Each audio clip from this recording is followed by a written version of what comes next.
The CEO's wife asked me to give up my position as technical director for her white moonlight who had just returned from overseas. I didn't argue, I didn't protest, I just submitted my resignation silently. Mary, the CEO, and my wife was busy replying to messages at the time. She didn't even look up. "Got it, follow procedure," she said coldly. She had no idea that with just one careless signature, she had signed me right out of her world. That night, she didn't come home. I didn't call, didn't text, didn't panic like I used to. Even when I found used condoms at the villa, our home, I didn't lose it. I just calmly packed my bags and walked away. She was right about one thing. I am petty, because to me, anything touched by someone else becomes dirty, unworthy. Later that night, I posted a photo in the company group chat, her kissing the new director. Then I left the group, no explanations, no drama. Moments later, a message came from her. "George, I'm giving you 10 minutes. Get over here, now." Funny. In her eyes, I was the weak one, a failure next to her precious white moonlight. So why is she yelling for me after I walked away? My name is George. 5 years ago, I had a whirlwind marriage with Mary, president of the Cygnus Group. I joined her company as technical director, dreaming of a life at the top with a wealthy, beautiful woman by my side, but dreams and reality rarely match. After 5 years of hard work, we built Cygnus into a rising star in the gaming industry. Tomorrow, the company is set to launch its biggest game yet, a project I led for over a year. A major deal with the Venus Consortium is also scheduled to be signed. If successful, Cygnus goes public. Everyone's celebrating. That morning, HR called me in. "Director George, the president already signed off on your resignation," the manager said, looking conflicted. "Are you sure about this?" "She probably didn't realize you were the one resigning." I smiled faintly. "No need. Everything's been handed over. See you if fate allows." Back at the villa, I started packing. I was determined to leave no trace of her in my life. I burned the wedding album, tossed every gift I'd given her over the past 5 years. If I was leaving for good. After I moved into my new place, I felt free. For the first time in years, I could actually breathe. That night, I got a message from her. "George, what are you doing? I'm not home yet. Why didn't you call me?" Ha! She was out with Tom, her white moonlight. He even sent me a picture of the two of them, clearly planning to party all night at a hotel. I didn't reply. I turned off my phone and went to sleep. Slept like a rock, right through till afternoon. For once, it felt good. When I woke up, my phone was full of Mary's messages, asking questions, scolding me. The woman who once said I was too controlling now couldn't stand being ignored. That evening, I went to a farewell party at Nightfall Bar, arranged by some former co-workers. They insisted I come. As I walked in, the first thing I saw was Mary. She stood beside Tom, dressed to impress in a deep red dress, sheer black stockings, stiletto heels. She looked stunning. Tom wore a suit and tie. They stood close, like a real couple. To someone unaware, it would have looked like they were the ones married. I turned to leave, but Jacob from tech grabbed me. "George, you're here!" The CEO showed up early. She really cares, man. I sighed and sat in a corner, sipping juice. One by one, colleagues came over to toast me. I toasted them back, with my juice. Tom noticed, and it irked him. As the new technical director, he felt ignored, so he swaggered over with a wine glass and smirked. "Didn't think they'd still miss you even after you left," he said.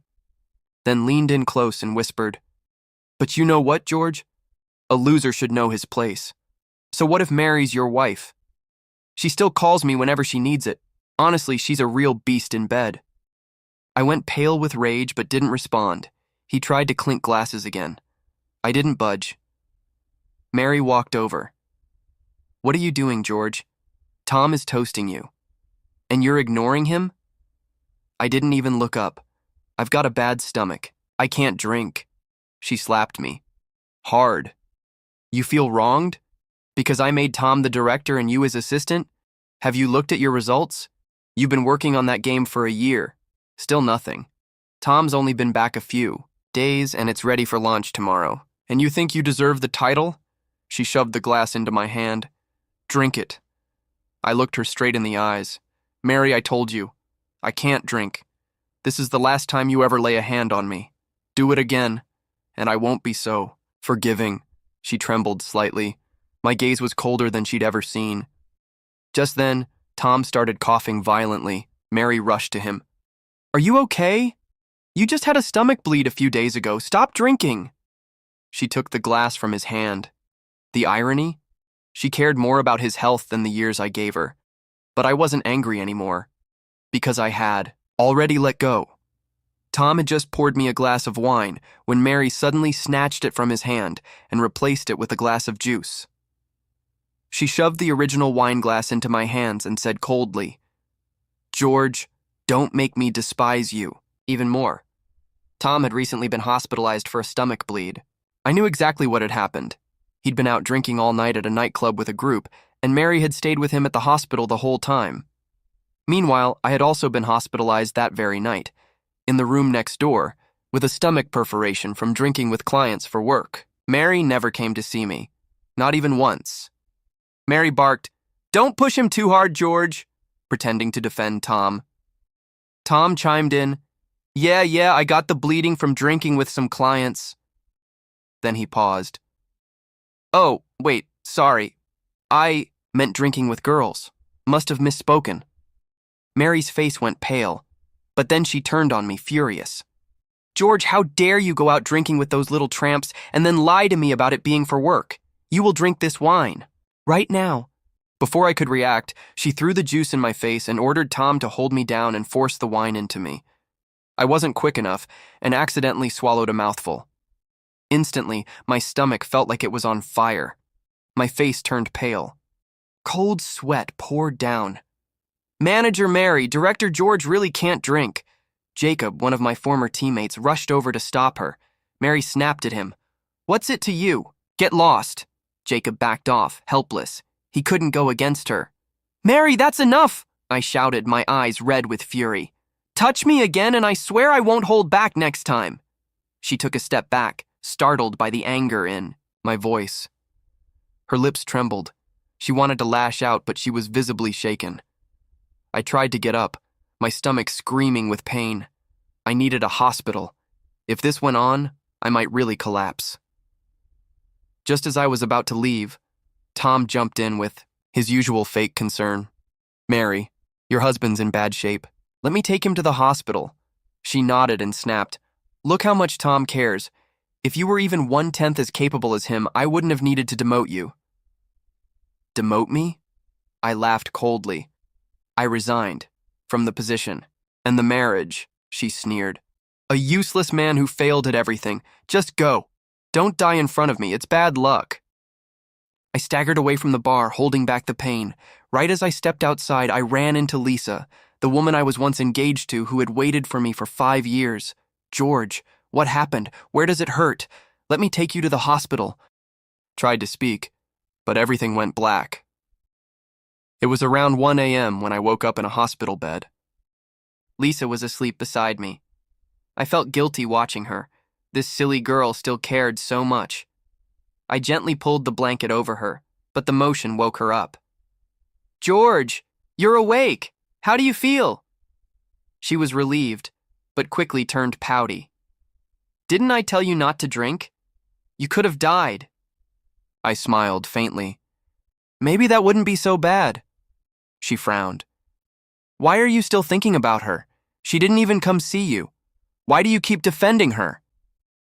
She's not my wife anymore, I said softly. Lisa's eyes lit. Really? Then, do I have a chance now?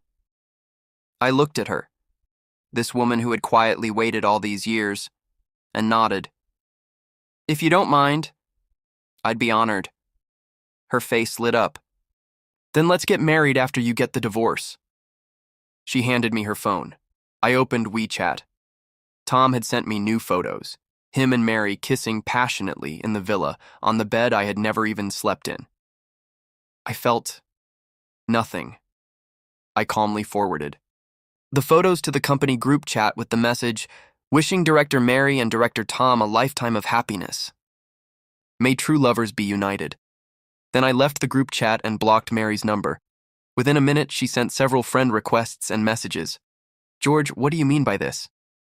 The game launches tomorrow. I just rewarded Tom. With a kiss. We didn't do anything else. Stop being so petty. How dare you block me? I want a divorce. In the past, I would have begged, cried, anything to make her stay. Not anymore. Lisa asked, "Are you really done with her?" I looked into her worried eyes and nodded. The papers are signed. We'll get the certificate tomorrow. She practically jumped with joy. Then, once the divorce is final, can we register our marriage? I smiled. I'll follow my wife's lead. Lisa hugged me tightly. I've waited so long for this moment. My heart ached. How had I been so blind? The next day, I tried to check myself out of the hospital. Lisa stopped me. You're not going anywhere. I've got a surprise for you today. I need to go get the divorce certificate. I rolled my eyes. Oh. Right, she giggled. Don't worry, I arranged everything. You don't even need to be there. I was stunned. Wait, you can get a divorce certificate without both people? Okay, she smiled mischievously, but you do need to be there for the marriage certificate. I asked the doctor if I could be discharged temporarily. He agreed, as long as I avoided exerting myself. 2 bodyguards came in, helped me into a wheelchair, and pushed me into the elevator. Just before the doors closed, I caught a glimpse of Mary, furious, looking around, shouting my name. Tom trailed behind her, face dark. Funny. Today was the big launch event for the Gygnus Group's new game.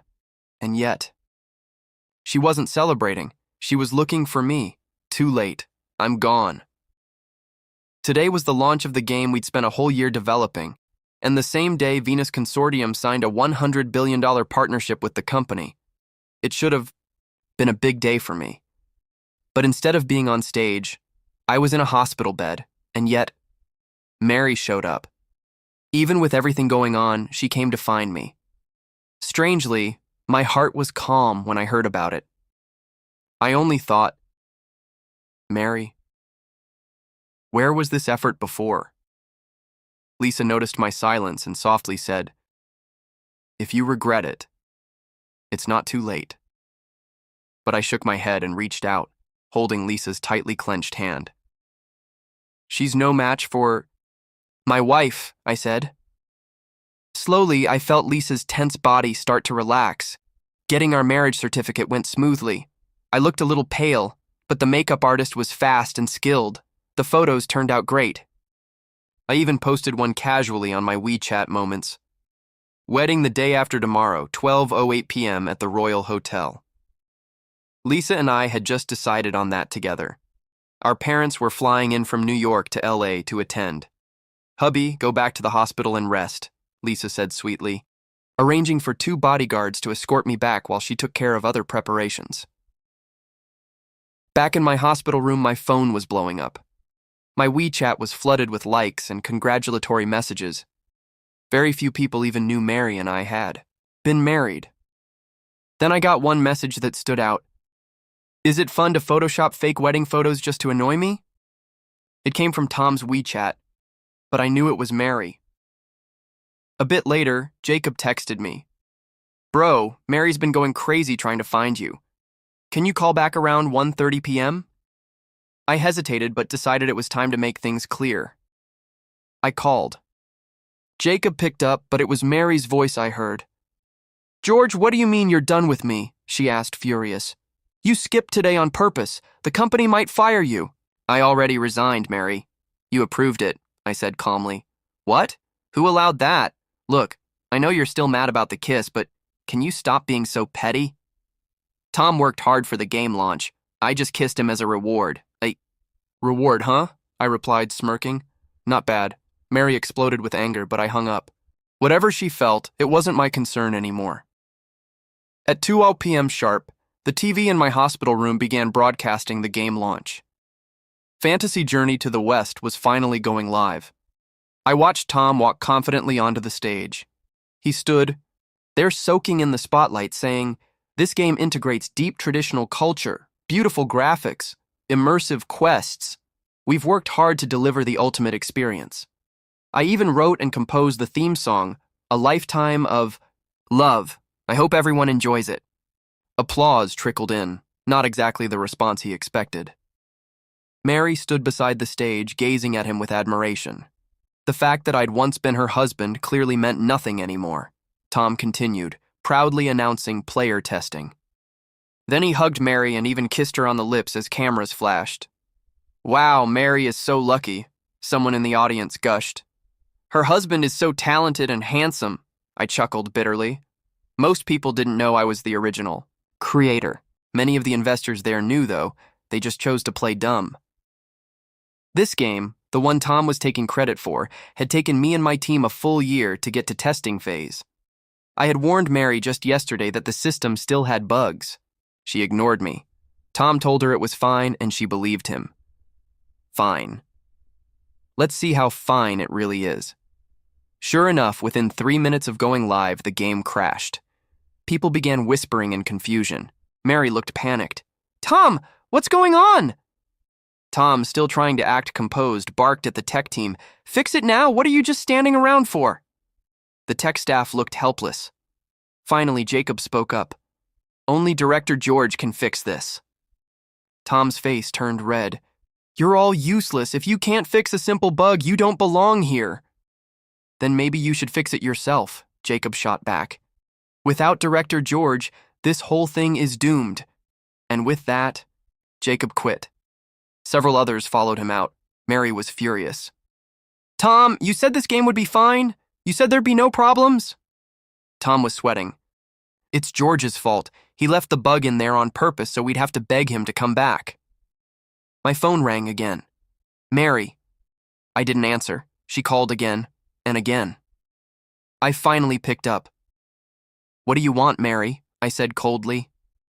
"You have 10 minutes to come fix this," she snapped, "or we're getting a divorce." "Oh?" I replied, unfazed. "Okay." She hung up. Then she turned to Tom and smugly said, "Once I mentioned divorce, he folded. Told you he'd come." Tom laughed nervously.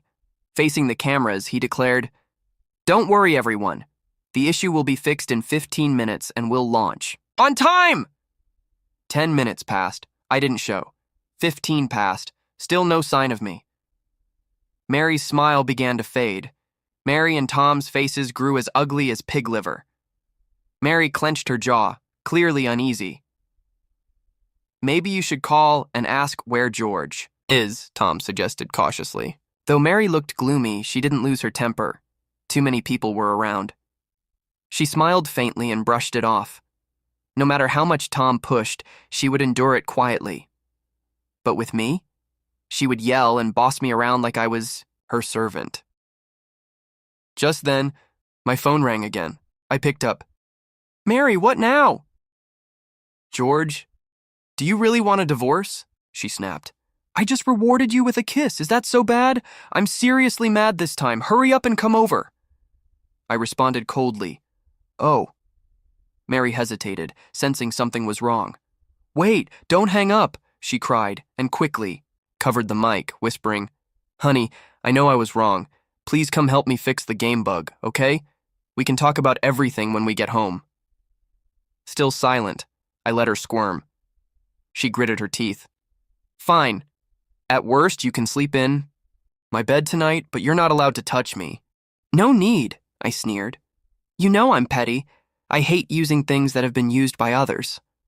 Mary stomped her foot but kept her voice in check. "Honey, I just kissed you. You can't be that stingy, right? You're the most obedient husband. Be good." Even now, she still thought this was just about a kiss. "We've been married 5 years. Other than touching her hand when we exchanged rings, when have I ever even held her?" "Mary, do you have any shame?" I snapped. "You've got a drawer Full of condoms in your room. Do you think I'm blind? Or is your room a brothel? Mary's face instantly turned pale. Honey, listen to me. Those are just what? I cut her off. For foot care. Yes. She nodded quickly, eyes panicked. You're so smart, honey. I chuckled coldly. Mary, we're already divorced. Don't bother me again. She froze. Divorced? She echoed blankly. If you don't want to help me, fine, she suddenly snapped. But don't use this as an excuse to brush me off. Fine. You want a divorce? I'll make it happen. Just then, a woman appeared on the venue's large TV screen. Lisa. She was dressed sharply in a white blouse and tailored pants, looking every inch the cold, commanding CEO. It was the same outfit she wore this morning when we had our photos taken, President. Lisa! Mary shrieked, tossing her phone at Tom and rushing toward the screen in panic. Tom noticed the phone was still connected and leaned toward the mic. George, you're embarrassing me, so Mary will finally divorce you. Even if she won't. It doesn't matter. One call from me and she'll still come crawling. I'm putting a green hat on you every day. Oh, wait! He laughed mockingly. You haven't even touched her hand, so technically you're not even cuckolded. Ha ha ha ha ha! The audience gasped at his arrogance. Lisa took the stage with a calm, cold air. The media cameras turned to her instantly. I have 3 announcements, she said. First, George and Mary are officially divorced as of today. She held up a document. Here is the divorce certificate. Then she tossed it toward Mary.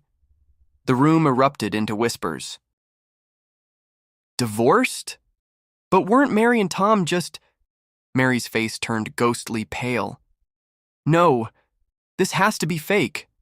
Lisa smiled, tossing another document. This is the divorce agreement. The one you signed, President Mary. I couldn't help but laugh. She'd finally learned how it feels. No, this can't be. Mary stared at her own signature in disbelief. George loves me. Why would he divorce me? One of the investors stood up. President Lisa, is this true? Of course, she said coolly. Then why continue working with Cygnus Group? Lisa's expression didn't waver. That brings me to announcement 2. The Stellar Consortium is officially withdrawing its billion-dollar investment from Cygnus Group. Mary turned frantic. What? Why? You owe me an explanation. Lisa's smile turned sharper. Fine. I, Lisa, am very reasonable. The success of Cygnus Group these past 5 years has all been thanks to George's R&D capabilities. Now that he's resigned, Cygnus has no value. Our company still has many outstanding employees, Mary argued desperately. She grabbed Tom. Like Tom, he's the apprentice of world-class hacker Mr. DC. Tom straightened proudly. Yes, my master is Mr. DC. Lisa smirked. As far as I know, Mr. DC has never taken an apprentice. So who exactly are you pretending to be? Mary was speechless. I'd told her this before, but she didn't believe me. Now, hearing it from Lisa, doubt finally started to form. Call Mr. DC right now, she demanded. Have him fix the bug. We'll pay whatever it takes. I don't have his number, Tom mumbled, sweating. My senior brother does. He'll get it right away. A moment later, Tom stared at the number his senior sent him. What's wrong? Mary frowned. This number, it seems to be... Seems to be what? Tom gulped. George's... Mary grabbed the phone, checked it multiple times. You mean, Mr. DC is George? Tom stammered. My senior often contacts this number, for tech help. I didn't realize... Still, Mary wouldn't believe it. Call it, she ordered. Tom obeyed. Hello? Is this Mr. DC? I'm Tom. My senior is Shaoli Fei Dao. He always consults you. Oh, I replied coldly. Never. Heard of him? Tom's face went gray. It's George. Mary looked like she'd been struck. She wobbled on her feet. We've always respected Director George, one investor muttered. You, Mary, never cherished him. A few days ago, he even drank so much for your company's deal he got a gastric perforation. Mary stared in horror. What? Tom told me George was partying at a nightclub with some woman. Tom stammered. I said that to keep you from worrying. It was a slip of the tongue. Mary frowned, thinking carefully. Then her eyes widened in realization. Right, that's what you said. Then I was wrong to blame you. But George clearly had a gastric perforation. Why didn't he just tell me? Why didn't he treat me like his wife at all? Her voice cracked with a mix of confusion and regret. If he'd just explained what was happening, I never would have forced him to drink. Mary, a cold voice interrupted. Didn't I already tell you? I'm lying in a hospital bed right now, all because of you. Lisa's tone turned icy as she stepped forward. What did you just say? You forced my brother George to drink? Her expression darkened. The tension in the room grew thick. Without another word, Lisa raised her hand. Slap. A sharp sound echoed across the press conference. Hall! Lisa! Are you out of your mind? Mary shouted, clutching her cheek, eyes blazing with fury. Is it just about $1 billion deal? Fine, I don't even want it anymore. Oh, Mary, Lisa scoffed. Do you really not see what's going on here? Or are you just that self-absorbed? Her voice grew colder. Slap. This is for your shamelessness, cheating on George with that scumbag Tom. Slap. This is for your ingratitude, constantly bullying George, even pushing him to the brink. Slap. And this is for 5 long years of treating him like nothing, denying him affection, not even letting him share a bed with his own wife. Mary was left stunned, reeling from the shock. Her pride and dignity crumbled as Lisa stood firm. You've gone too far. Tom finally stepped forward to defend Mary, his voice laced with anger. You think we need you? Plenty of companies would still partner with us. Lisa turned to him with a mocking smile. Oh, really? Which company is that short-sighted? Investors exchanged glances. Then, one by one, they began speaking up. I'm pulling out of the deal. Same here. We're canceling our cooperation. The why-ca. Dominoes fell fast. Within minutes, nearly all of the partners had withdrawn. Mary, overwhelmed and pale, collapsed to the floor. The billion-dollar game launch was in ruins. Investors left. Phones buzzed with breaking headlines. Cygnus Group's stock price began to nosedive. Ignoring Mary and Tom, Lisa took a breath and stepped back up to the mic. As for the final matter, she said, a spark of joy returning to her eyes. George and I got our marriage certificate today. The wedding banquet will be held at the Royal Grand Hotel the day after tomorrow.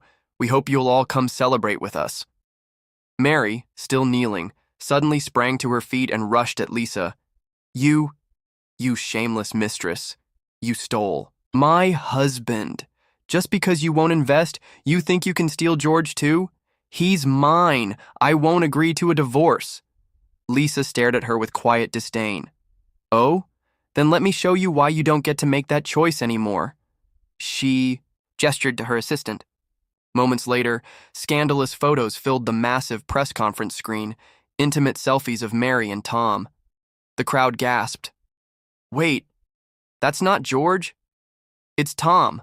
I thought she was cold and distant. Turns out she's got a wild side. Tom just got back and already stirred up this mess? Wow. Gasps turned into murmurs. Phones snapped photos of the screen, and the images spread like wildfire through social media and group chats. Turn it off! Stop showing those! This is an invasion of privacy! Mary shouted, finally panicking. Lisa turned to her, eyes narrowed. What else do you have to stop me and George now? You know he's a clean freak. He thinks you're filthy. No, George loves me, Mary yelled desperately. He'd never marry you. I made one mistake. Just one. I'll explain everything to him. He'll forgive me. He will come back to me. Sure, Lisa said dryly. Let's see who George chooses. Mary stormed out of the room, Tom trailing behind her with a stormy face. Whispers followed them out the door. Lisa's lips curled slightly. After thanking the remaining attendees, she left the venue. Later, Lisa came to visit me at the hospital. Honey, I'm sorry. I did something, and you might get mad when you hear it. She looked sheepish, like a kid who got caught sneaking. Cookies? You slapped Mary, I said with a smile. You saw? She asked nervously. Not just me. Probably everyone in Los Angeles saw it. It was live streamed. Lisa blinked, embarrassed. I forgot it was being broadcast. I chuckled. Honestly? Well done. The whole city should be giving you a standing ovation. Her eyes lit up. Really? I couldn't stand seeing her treat you like that. I nodded, but in my heart, I knew Mary wouldn't let this go. After destroying the launch and costing us billions, she'd want revenge. And Tom, he wouldn't stop either. The next day, one day before the wedding, our parents arrived and came to visit me in the hospital. There was worry, but also joy. We were finally becoming one family. After they left, I checked out of the hospital. I had one last thing to do: retrieve evidence of Tom's crimes from Mary's villa. When I arrived, I ran into Mary and Tom coming out the front door. George? Mary blinked, surprised. Then she smirked. I knew you couldn't. Stay away from me. She turned to Tom. See? Even if you and Lisa got married, he still came running back to me to apologize. Told you. I kept my voice calm. You're overthinking. I just came to grab something I left. I walked past them without another glance. Mary's smirk faltered. She pushed Tom aside and hurried after me. George, wait. Are you still angry? She trailed behind me like a ghost from a past life. I didn't know you were Mr. DC. You worked so hard on the game for a year, and I didn't appreciate it. But Tom, he launched the game. Even though there are some bugs, you can fix it, right? I said nothing. Mary's tone turned sweet. Fake. Sweet. Don't be mad anymore, okay? Tom and it didn't mean anything. I was just messing around. It was all a mistake. I still didn't respond. She suddenly hugged me from behind.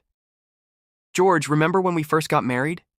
Things weren't perfect, but we were happy. We laughed, didn't we? You smiled so much back then.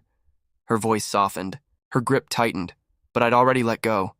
Mary pulled me into the living room, frantically looking around. Huh? Where are our wedding photos? Luma, where are our wedding photos? The housekeeper rushed over, clearly flustered. Missed the wedding photos! Mr. George burned them. Mary's face turned pale. Honey, those were our wedding photos. How could you bear to burn them? Panicked, she tried to stay calm. It's okay. We still have the photo album, right? Go get it. But Luma stepped in again. Miss, the album was burned too. And the gifts Mr. George prepared for you were all destroyed. Mary's legs wobbled. Her eyes scanned the empty room, disoriented. George, how can you be so heartless? She suddenly broke down, hysterical. I only kissed Tom. You're divorcing me just to make yourself feel better? What do you want, George? Do you want me to kneel and beg? I remained silent. Cold. I've got my stuff. I'm leaving. We'll never see each other again. Mary spread her arms and blocked the doorway. No, you can't just leave. You owe me an explanation. Explanation? I scoffed. Weren't the photos at the press conference enough? Mary's face turned pale. Honey, those photos were fake. Lisa P. edited them. I swear I never did anything with Tom. I calmly took out my phone and pulled up Tom's chat logs. These are the originals, sent by Tom himself. Mary's eyes widened as she snatched the phone. No, it's not like that. These are all fake. Please believe me. I swear nothing happened between us. The evidence was there. She just refused to accept it. Slap. I struck her. Wake up, Mary. It's over. You signed the resignation papers. You signed the divorce. From now on, we're nothing to each other. Tears streamed down her face. But I loved you for 5 years. Doesn't that mean anything? I stepped closer, voice calm but sharp. Just one reminder, Mary. You'll never beat Tom. Be careful. You have no idea how your story ends. She shook her head, sobbing. Tom loves me. He'd never hurt me. I ignored her. You believe in him so much? Then enjoy the consequences. As for me, I'm done. I dropped the last box and left. Scene shift. My new wedding day. The venue was packed. Friends, family, past investors, and colleagues like Jacob from tech all came to celebrate. Under show. The host's guidance, I walked toward the stage, holding Lisa's hand. Wow, the bride's rich and beautiful. Director George really struck gold, Jacob joked. I just want to keep working with him forever, someone else added. Everyone laughed. Then came the big moment. Mr. George, do you take Miss Lisa as your wife, to love through wealth? Or poverty, until death? I smiled, took the mic, and opened my mouth. Then, he doesn't want to, a voice shouted from the entrance. All heads turned. It was Mary, wearing a wedding dress, charging down the aisle like a madwoman. I quickly shielded Lisa and stepped back. Mary grabbed the microphone. Everyone! George is my husband. He was, and he always will be. He loves me. I love him. He's only marrying Lisa out of anger. Let's remarry right now, George. Lisa's face went pale. I could feel her trembling. I squeezed her hand tightly. Don't worry, wife. No one's ruining our wedding. I stepped forward and slapped Mary again. Have you lost your mind? We're over. Mary was hysterical. Hit me all you want. If it calms you down, hit me. I was wrong.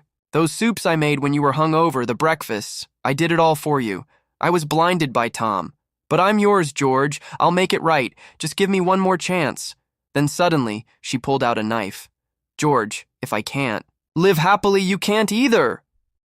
Watch out, Lisa screamed, stepping in front of me. I kicked Mary away and caught Lisa in my arms. Wife, are you okay? Please hold on. We'll get you to a hospital. Lisa blinked in confusion. Me? I'm fine. I quickly checked her body. No injuries. It was a false alarm. I exhaled, trembling. Thank God. If anything happened to you? Just then, Mary's weak voice came from the floor. George, I give you my life. I owe you nothing anymore. She fainted. The knife had accidentally stabbed her when I kicked her. 2 police officers burst in. She is suspected of attempted murder. Please come with us. Mary was taken away. Our wedding continued. I do, Lisa and I said in unison. With cheers and blessings from everyone, we became husband and wife. 1 year later, I heard Mary was hospitalized. The Cygnus group collapsed. Tom fled with the money. Mentally broken, Mary found Tom and murdered him in a fit of rage. She was locked in a mental hospital for life. I started a new tech company. All my old team joined. The business thrived. A year later, Lisa and I had a beautiful child. Looking at our little family, I finally understood. True happiness doesn't come from status or wealth. It comes from being with the one who truly loves you